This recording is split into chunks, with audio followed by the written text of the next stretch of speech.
What's up, military millionaires? I'm your host, David Parade. Today I have a very interesting episode with Micah Rutherford where we talk about like when the what if happens, right? So we will talk about what happens when your property gets hit by a hurricane and you just happen to be deployed overseas 18 hours away.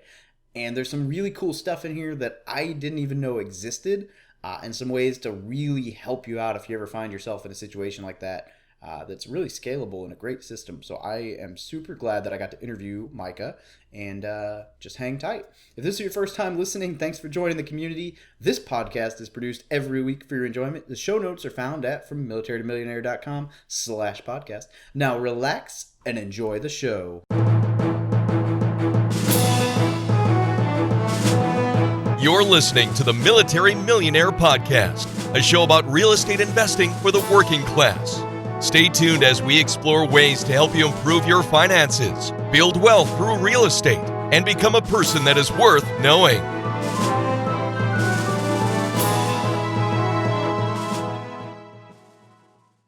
Hey, what's up, everybody? It's Dave, and I'm here with Micah Rutherford, who is an Air Force pilot, and I want to say the U-28, but I don't understand enough about your airplane, so we'll get into that in a minute. Micah and I got connected through a mutual friend who I had on the show here recently, and we talked on the phone for a little while. Has a pretty cool story, and I figured, well, he'd be fun to have on the podcast, and here we are. So, Micah, thanks for joining us. Tell us a little bit about yourself. Thanks for having me. So I'm a captain in the Air Force right now. I am stationed at Hurlburt Field, Florida, fly a U-28, which is a part of Air Force Special Operations Command, specializing in intelligence, surveillance, reconnaissance, ISR stuff. Can't really go into too much detail about that, so we can just leave it like that, or just best way I describe it is a spy plane. It's a good mission, a lot of fun, work with some pretty cool people. Joined the Air Force in 2009, went to college. Graduated and then went to pilot training after that. And after that, I was sent to Hurlburt Field, which is where I've been since March of 2015. After that, I started doing some real estate investing, got connected with a couple guys out here in the squadron, and they kind of put a little bit of gasoline on the fire. It was kind of smoldering, didn't really know where to go, how to start. And they kind of just guided me in the right direction. And now here I am, 3 properties later, and invited my first podcast. So thanks for having me again, Dave. Yeah, absolutely. So walk us through your first deal. We'll start there. Okay. First deal actually took about, if you want to count the education piece of it, about 8 months. I got connected with the guest you previously had, Jeremy Porto. And he kind of became my mentor. He guided me along. He gave me books to read, podcasts to listen to, websites to go check out. And that's what I did. For just 8 months, I just devoured everything I could. My audio book list on my phone is like, you just keep scrolling. It just doesn't stop. I commute to work about 25 minutes each way. So I just listened to the audiobook on 1.5 or 1.25 speed.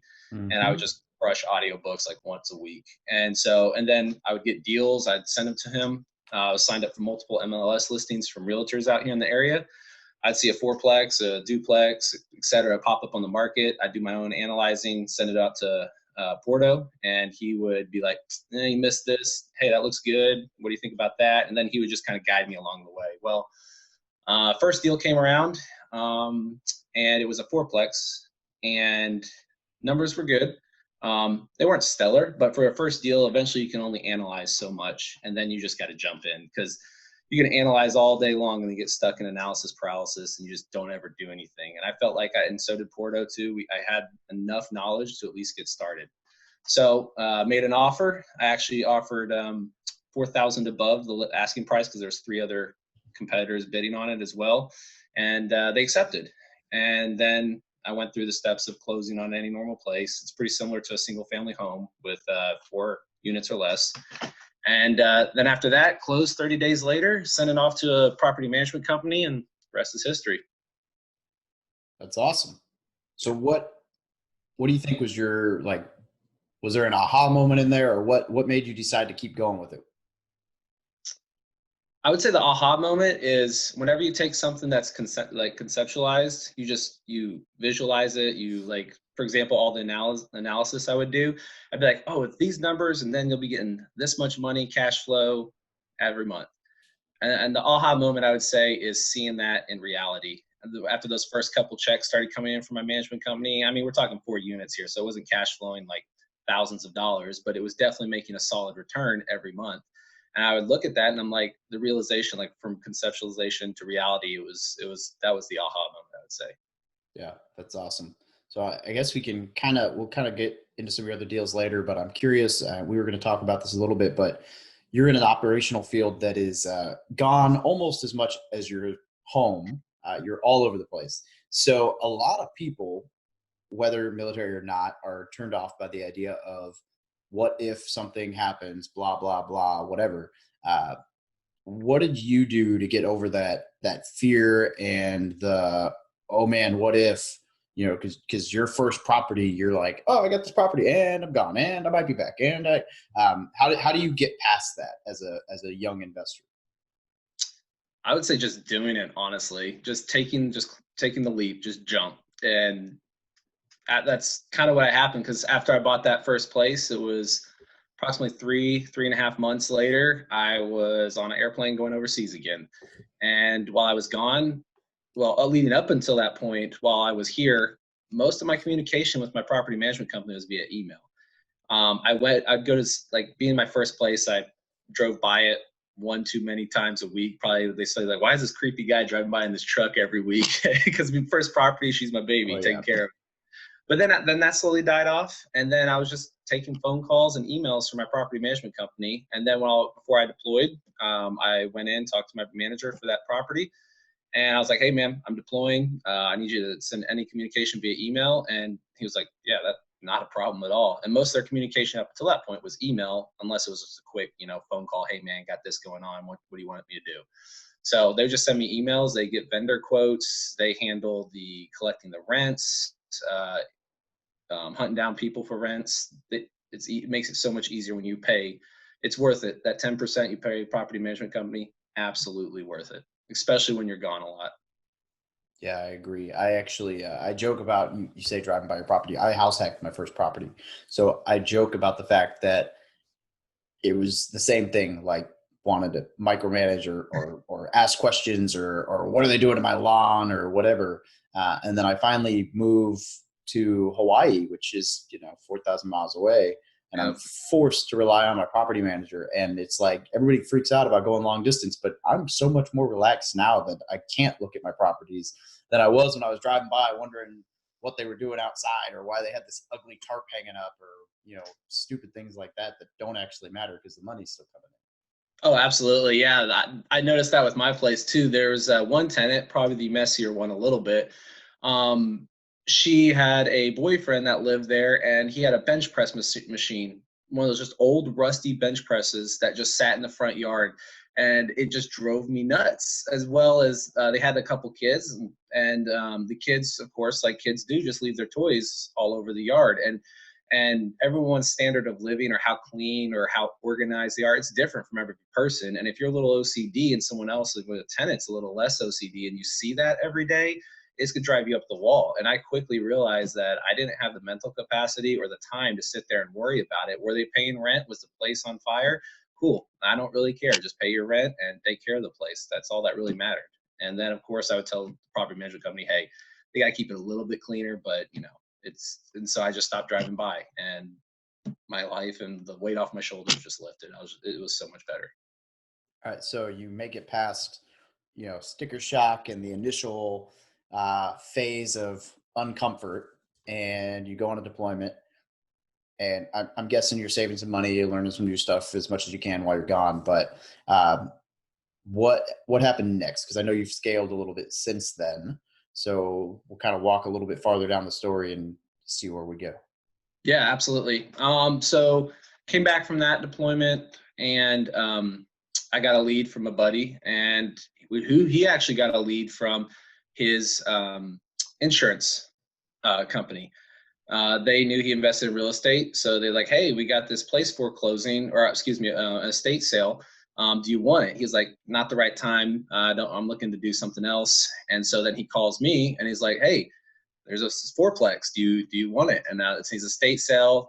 They're asking 180 for it, and I just looked at that, and I went over and drove by, and I was like, "This place is beat up." Now I see why it's so much cheaper in the area compared to other fourplexes, what they're going for.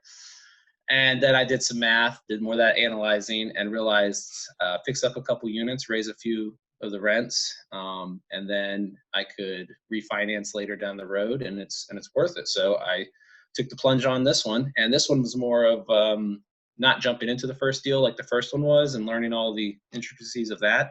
This was more of fixing up a unit, fixing a roof, and then putting money into it, a decent chunk of money into it, and then doing the refinance process and pulling that out. So again, I offered a little bit above because there's also competitors on it, and I knew this would make money. Got it. And then I fixed up 2 of the units, and I got a couple contractors to give me quotes at first, and the quotes were insanely high, insanely high. So I think part of it is they didn't really want to do that small job, fix up 2 850 square foot a piece units. They want to handle something bigger. So of course they're going to quote a little bit more.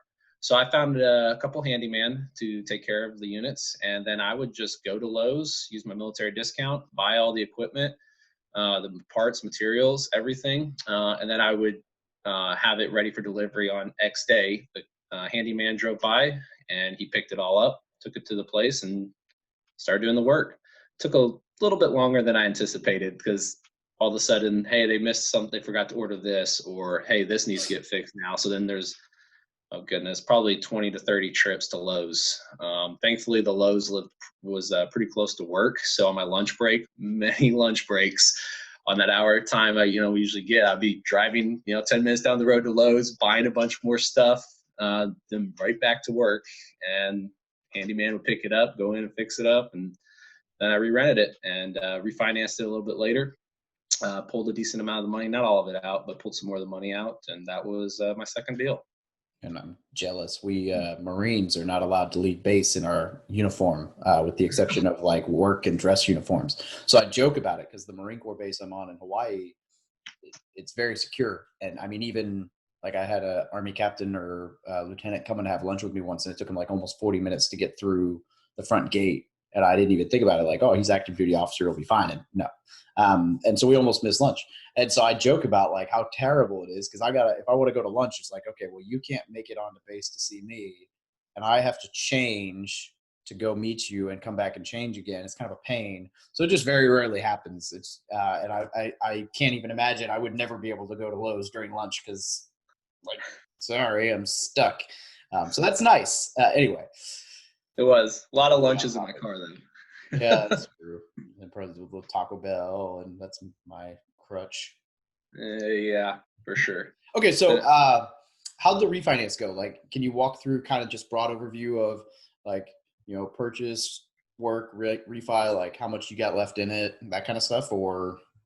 Yeah, I can go into that a little bit. So bought it for about 185 and put about 25 into it. I was able to fix up each of those units by doing a handyman pretty cheaply, but that 25 also included a roof too. So Nice. I got it. Yeah, I got each unit done for about seven a piece. I helped out a little bit with some of the demo here and there, but mostly led it to them, and they were just happy for work and they did a good job. So the downside of paying $7,000 for each unit, which is pretty phenomenal, is the fact that they took a little bit longer. It was a lady and one of her friends, and so it was a little slower. But anyway, bought it and then put some more money into it, and then I refinanced it for about essentially what I paid plus what I put the money into it. So I refinanced it, and there wasn't a seasoning period long enough yet at that point, but I wanted to get that money out because I was ready to do another deal. The numbers kind of make a little bit more sense but I bought it actually cash, and then I put the money in, and then I pulled about 140 or so out of it. It worked out. It worked out for sure. It was, like I said, a long process to have all the money tied up, and yeah, but the downside I realized that too is the refinance costs kind of sneak up on you too. So I spent a decent amount in refinancing. So that's why I'm not as eager to refinance right now. I would like to, it's got a pretty good amount of equity into it, but you got to balance that because every time you refinance, that's a huge chunk of your profits that come out of your property. So Yeah. Brandon Turner talks about BRRRR a lot: buy, rehab, rent, refinance, repeat. one thing in there that needs to be addressed is refinance cost a lot of money. And if you don't put that into your analysis, it's going to bite you in the rear down the road. True. I agree. The book that just came out on that's pretty good, and I think it touches a little bit on that. But it's definitely a cost that needs to be budgeted for. But even with that biting you in the rear, I would still say getting 140 grand back is worth a little bit of a bite, because you can go and buy another property, right? Because it takes a little while on a military salary, even if you're deployed and tax free, to save up 140 G's. So yeah, it it definitely took up a while, and that's I was officer in the Air Force for several years, for quite a few years, plus saving aggressively, and then lots of deployments too. So there was 1 year I deployed, and I had 7 months of tax free for 2 deployments a year. So that's I'm awesome. not gonna lie, the career field I'm in helps a lot when you save, especially taxes. That's another big thing. Taxes is a huge, just get it as low as you can. Yeah, absolutely. All right, so we've now got 8 units. And is this where we bought the fun one? This is where fun's a very loose term, but yes, it's the same kind of fun I'm going through with a lawsuit right now. So except yours is probably more fun, because you're gonna win. Who knows what's gonna happen with me. Well, hopefully it's all good for both of us. So what happened with this one? So got back. It was another 1 or 2 deployments after that. Paused again. Just every time I buy a new place, it kind of stretches you a little bit. So it's like a muscle. You get stretched, work out, and you just let it grow a little bit. Let it solidify, build your cash back up. Deployed, sitting there about, I don't know, 3 weeks to a month from getting home, into deployment. And I'm sitting there and I'm just like itching to get something else. And so I didn't know what to do next. I've been looking, and this is about a year and a half ago, when the market had started to stagnate a little bit, in the sense that everything's becoming way overpriced. People are holding on, as well as everything's becoming way overpriced. So deals are hard to find. So I hopped on Bigger Pockets, which I'm sure a lot of us are familiar with, and I just tried to expand. I'm living in the Fort Walton Beach area, so I was like, let me look down on Panama City. So I went over there, put like the geotag for Panama City on the forum, and I looked for a realtor that was experienced with investors, not just for a single family, home that you want to live in. I almost instantly got a reply back from a very active realtor out there, who also does investing himself and owns several places himself. We connected, started talking, got back, and I went out there to meet him pretty quickly. About 3 days after I got home from deployment, I unpacked, took a day break, and then the next day I was driving out to Panama City to go look at places. So we drove around, I got to meet him, build the rapport, and then he showed me a 10 unit that was not on the market, but the owner was willing to sell if he got the right price. So started doing due diligence, looking at the numbers, seeing what I could think.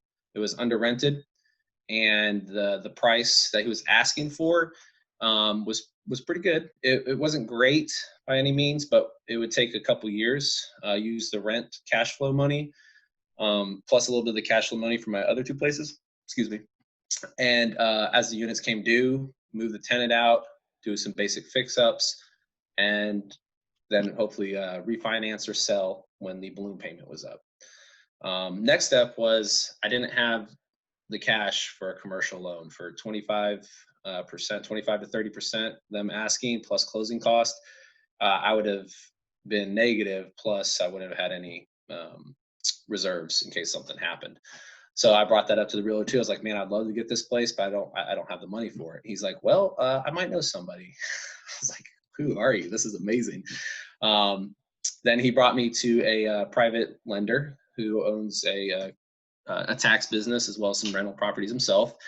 And I just straight up told him, I was like, look, I don't have the money to have an adequate amount of reserves, as well as pay for 25, 30% down. I want to do 10% down, 90% loan to value. He said, okay, 6% interest, 2 points. And I expected him to come back with, at the time, 7, 8% for asking 90% loan to value on over a $500,000 place. And I instantly that was way better than I ever predicted on any of my analysis. And I was like, done. I was like, with the exception that you roll the points into the loan. And he was, okay, that works for me.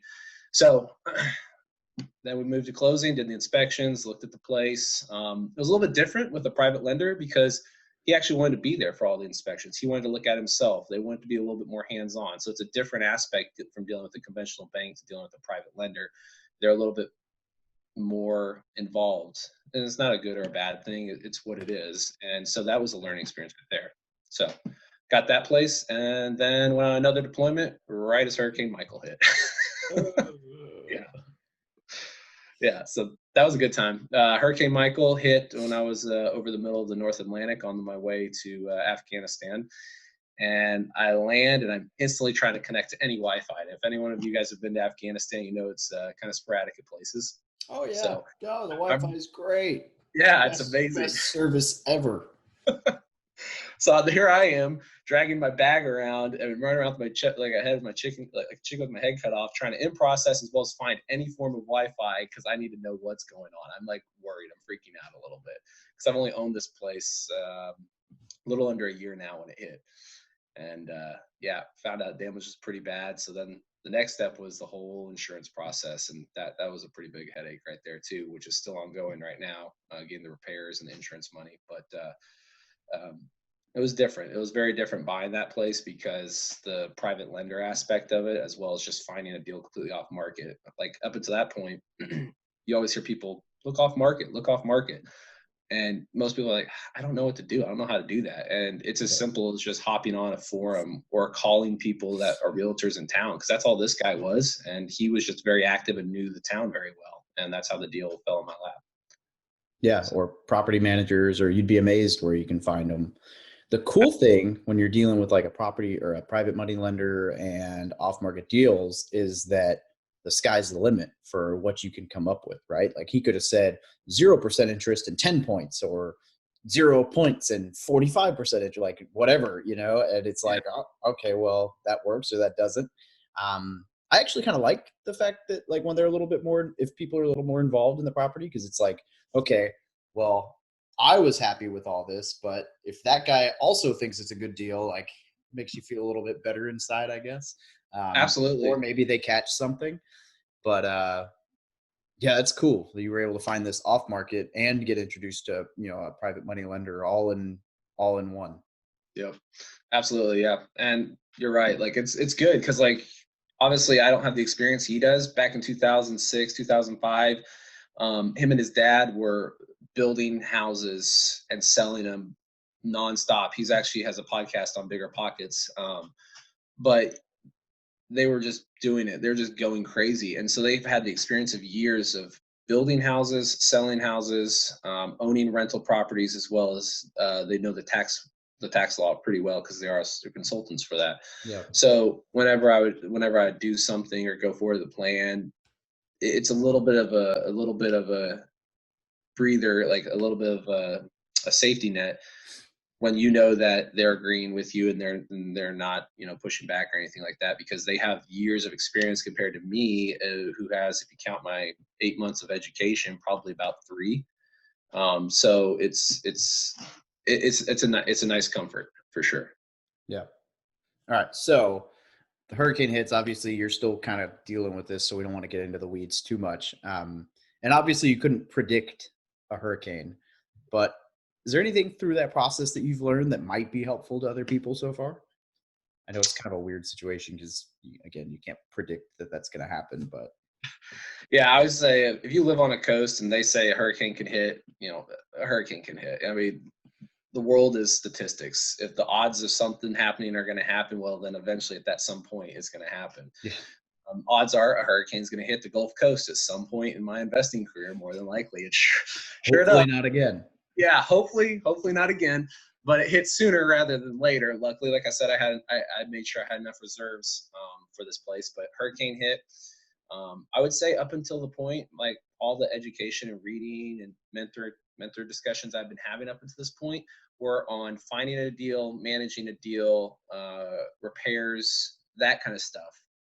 Very little of it up to this point outside of just making sure I had good coverage, good insurance coverage. That was about all that I ever did for insurance wise. I made sure I had good coverage. I made sure it was an affordable price that made sense with my cash flow model. The intricacies of dealing with a claim, though, can be a pain, like a huge pain. Not just a simple at a fender bender, they call, okay, they took liability, here's your check, go fix your car. No, this is like they will come back at you every step of the way, trying to knock stuff off. Like, oh, we don't think that's worth that. No, that wasn't even damaged by the storm. So they're going back and forth like that. Combined with, I just arrived in Afghanistan and I wasn't there at all. So I ended up using a public adjuster. And for those of you that don't know, a public adjuster is essentially a go-between between the insured and the insurance company. And they charge a fee, usually around 10% of the total claim they get. The upside to that is that he was very helpful going into the property and getting as much out of the property as possible for the claim.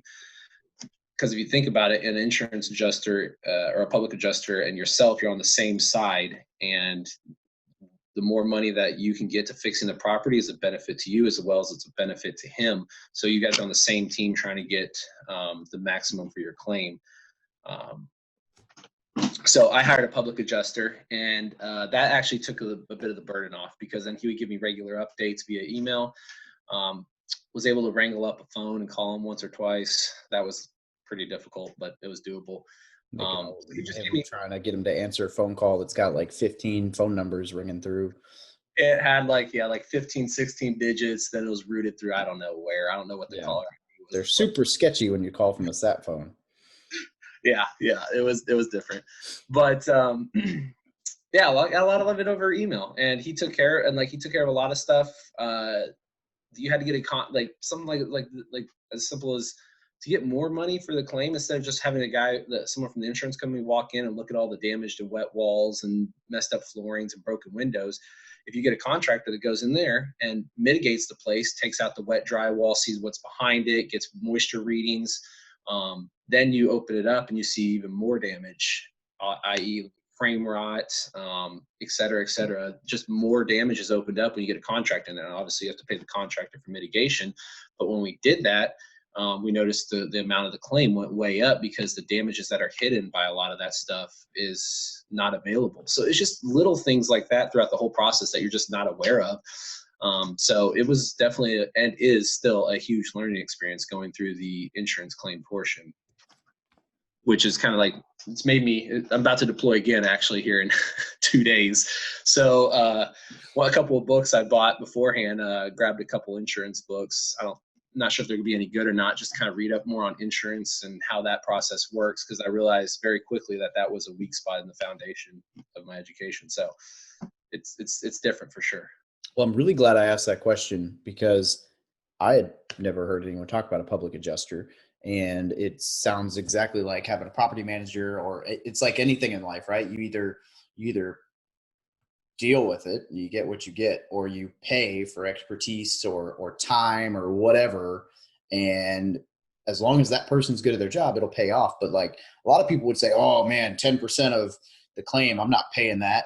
Like, this schmuck wants too much money. But the reality is you're going to end up getting back more using him and paying him that 10% than you would have going in blind and letting, because realistically the insurance company is they're good at their job, and they're going to get what they want out of it if you don't know what you're doing and you're far away.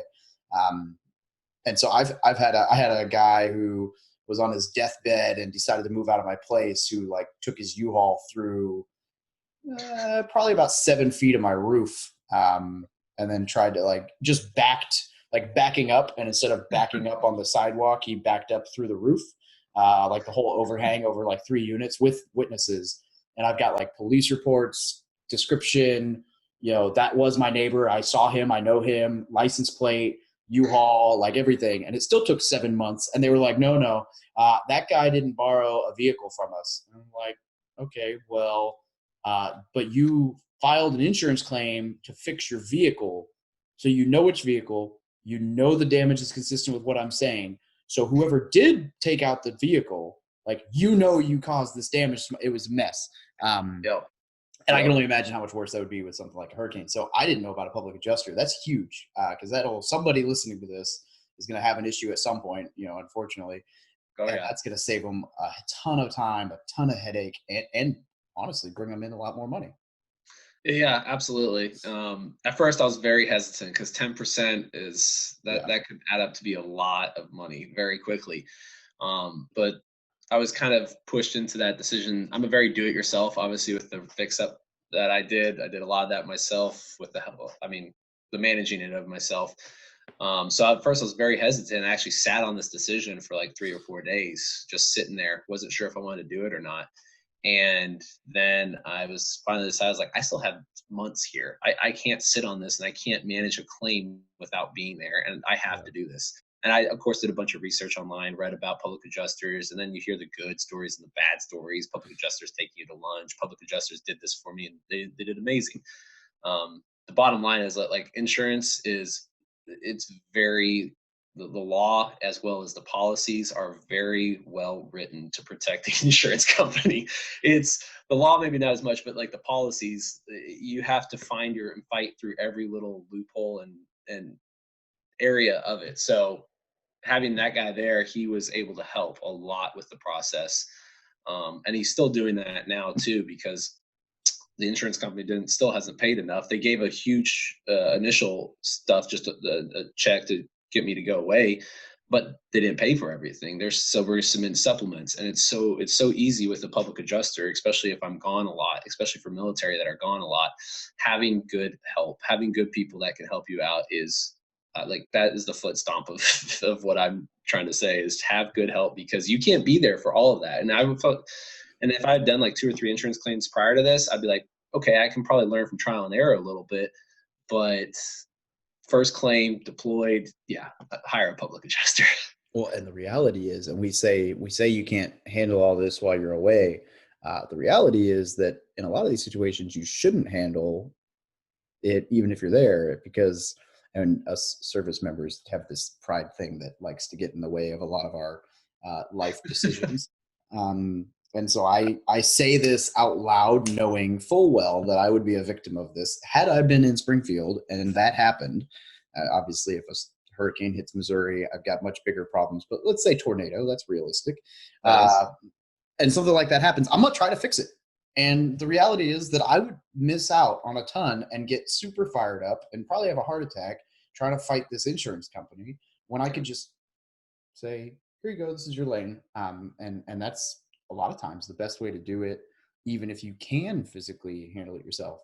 So I think I'm just glad that I heard you say that, because now I know, hey, this guy exists and I need to use him if something happens, because that's huge.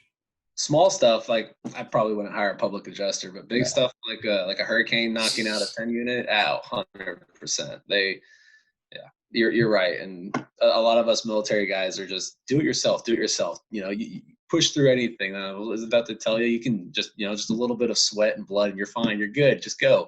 Yeah. And it doesn't always work like No, and that. it's not scalable either. Not at all. And you got to decide, like, how much is your time worth? Is it worth the 4 or 5 calls a day? It's like, no, my primary job is to be a pilot and go fly and deploy. Like, that's my commitment. That's what I signed up for. This is a side business right now that I hope to scale enough that when I'm done with the Airforce, I can easily transition into this as my backup. So yeah, it's the time management and finding people to help you with that. Yeah, I found the easiest way to improve my income with real estate is to not be involved, because, people joke about, like you say, what's your time worth? Well, let's say I make, I don't know, we'll say 1,500 because it's a nice round number in cash flow this month. And I spent 1 hour balancing my book. Well, I just made $1,500 a month in real estate, or Yep. $1,500 an hour. So the moment I now spend 3 hours, I just cut my salary, 30%.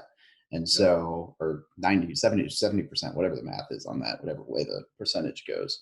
Um, and that's huge. And when you start thinking of things in that time or in that regard, like how much is my time worth? How much is, like I hired someone to help me with insurance because it's just not my expertise, and I got a better deal and now I can just not deal with anything. Yep. And, you got to find someone you trust, but little things like that where you hire a professional, they're there for a reason. And as long as they're good at their job, they're going to make your life easier. Oh, 100%. Yep. They will. That's the name of the game, is just it's so hard too when you're OCD or you're like want to be very hands-on. Just taking almost just a back step and just saying, Yeah, it's just terrible. let it do its thing. It's yeah. Yeah. I got to learn this the hard way as well. You learned it through an insurance claim. I learned it through a deal that went south that I'm, in litigation over now. But I had a property manager who, I mean, I wouldn't have even known half the stuff was going on without her. And I had to rely on her. And, I super stressed about all kinds of stuff there. But had I been in town, it would have been so much worse. I probably would have lived in the property. Yeah. And that would not have worked out. So, all right. Well, we're going to kind of roll into some of the questions I normally ask, and Okay. then we'll wrap this up. And the first one I like to ask is, if an E1, E2, or 18, 20-year-old youngster walked up to you asking you for advice, you only had a few minutes to give them, what would you tell them? Absolutely, just read, or audiobook. Just devour as much education, devour as much time from mentors without being rude or taking too much of their time as possible. Essentially, like what kind of something I live by is, don't reinvent the wheel. One, I'm not smart enough to reinvent the wheel. Someone else has already done what I've done before. Just find their wheel, steal it, and then modify it or copy it. Not necessarily steal it, copy that idea, that technique, that plan. Copy that, and then you modify and tweak it to however you want to operate, or which direction you want to go. You don't have to start from scratch. Someone else has already done this. That's why there's books out there. That's why there's people out there that are doing it. So don't just start and avoid. Go find somebody, go read a book, and just devour as much as you can. You'll read a pretty terrible book here or there, a fake real estate investor that's just trying to make a quick buck on a book. Just throw that one away, burn it, and then move on to the next one. And post all over the world about that book so that other people Oh, read yeah. it. Yep. Yeah. It's probably gonna be a good book if it's been talked a lot about by word of mouth. If it's advertised a lot, take it or leave it. Yeah, I do like weekly book reviews, and I always joke, and you're hearing about this book, which means it's probably worth reading, in my opinion. But one of these days, I'm going to do instead of like a little 2-minute review, I'm going to do like a 10-minute review and just be like, you never heard about this book. Here's why. Yeah.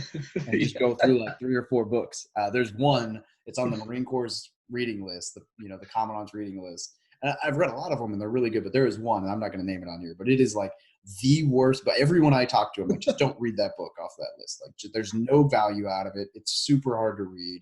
Don't touch it. And yeah. Anyway, there's always one book like that for sure. I digress. And what's funny is you remember more about those books than you do the ones that are good, because you're like, oh, why am I wasting my time with this? It's like, it's so bad. I remembered every bit of it. I like the latest season of Game of Thrones, right?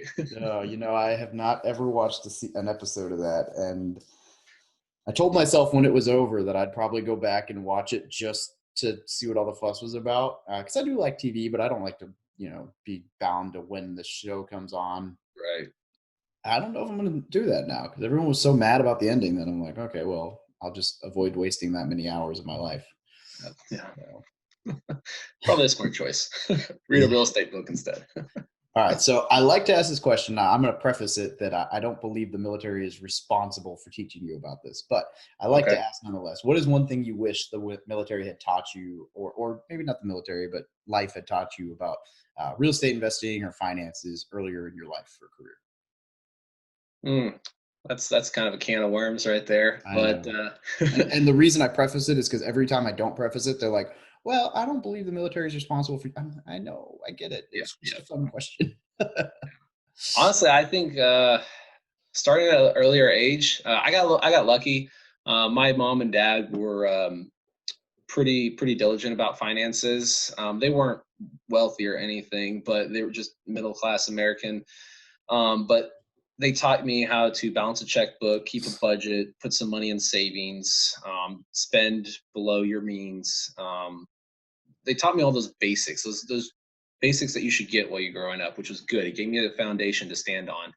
But then after that, college, extracurricular, like school and the military, like zero education about finances. They teach you about, oh, here's a stock market. This is kind of what a stock is. This is, supply demand curves, stuff like that. They don't really teach you realistic stuff about it. I got all that education out of a book and talking to a mentor. So to answer your question, what I wish they would have taught me earlier was, well, all that stuff I spent 8 months reading about. Obviously you have to have an interest on that, and you can't make everyone do that. But just as general, it's like this, I would say the school and the colleges in the country are very bad about teaching people basic economics. Like, it's horrendous how bad they are. Kids come out of college with zero clue how to balance a budget. It's something that is very much lacking. So that's definitely something in part to peers and anyone else that asks, and try to get that. So I don't know, to answer your question, it's kind of hard. Earlier in my career, I don't really know, other than wish I'd figured all this stuff out earlier, because then I'd be X amount of more years ahead of where I am right now. Yeah. All right. Let's see. We'll jump to this guy. What's one resource, book, course, website, whatever, that you would recommend to anybody getting started in real estate? I know you just mentioned you read like 100 books a day, so. No, not that much. No, I would say I started off actually kind of a stereotypical, but I started off with Rich Dad Poor Dad. He has good books. He teaches more about context versus content, i.e., context is more of like expanding your mind to be able to handle situations, money, and then content is more of the actual meat and potatoes of how to do something. So I'm glad I started off with him, because he started out expanding my abilities. Like, hey, don't think in like fives and tens and thousands of dollars. Start thinking in hundreds of thousands and millions of dollars. And when you start thinking about that amount of money, it's the same principle to $10 million for handling that money and getting a return on that as it is to $10. So he's just like reading the Rich Dad Poor Dad books. I read most of them, not all of them, but they expanded my context. And he gives an example which is stuck with me to this day, is context is like a glass of water, and then money is like the water. If your glass is only so big, you can only handle so much money before you don't know how to handle it anymore. The content is how to get that water into your glass. So the bigger your context is, the bigger your understanding, the ability to handle more money, the more you can handle. And then then you get the content. So figure out the context first. Read those books on like how to handle money, and then change your mindset on that, and then get the money. Prime examples, you see not real estate, lottery winners that win the lottery, and 2 months later they've lost $300 million and they don't know where it went. How do you lose that much money in less than a year? It's because their context is not there. And they're often worse off than they started. Yep.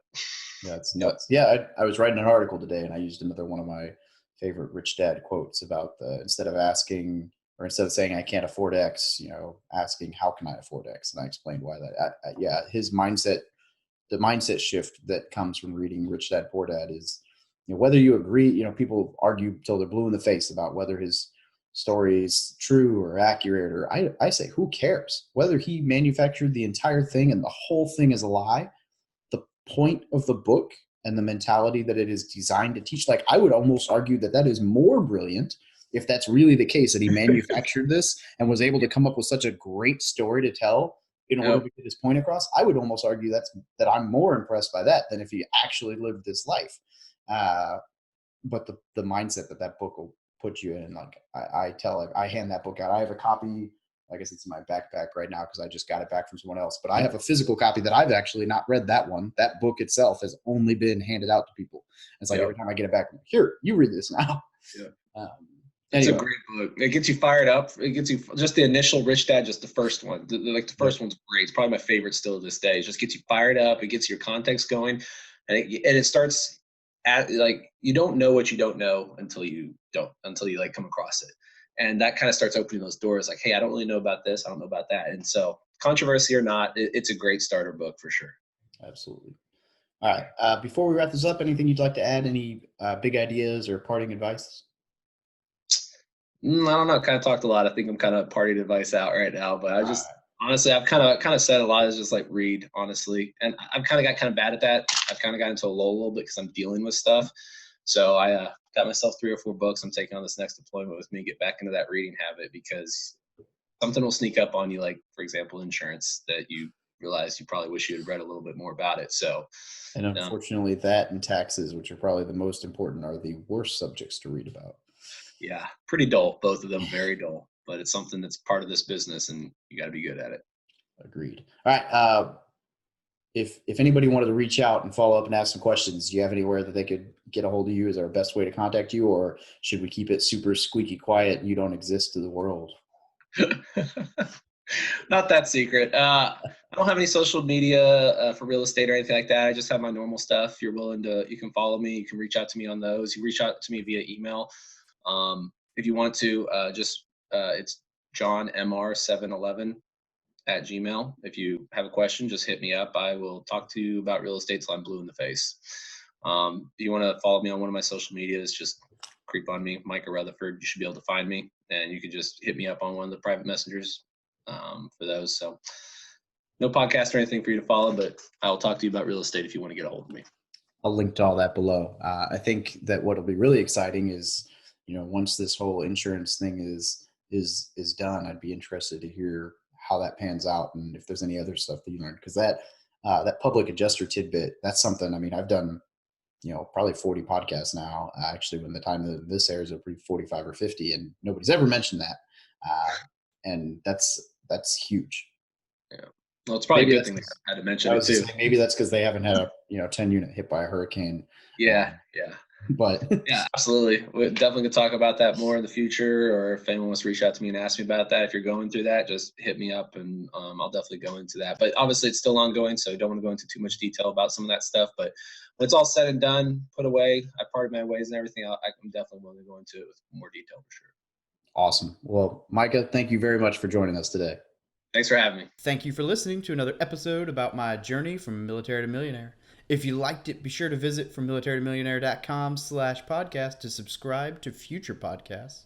While you're there, we'd love for you to rate the show, give us a review on iTunes. Now get out there and take action.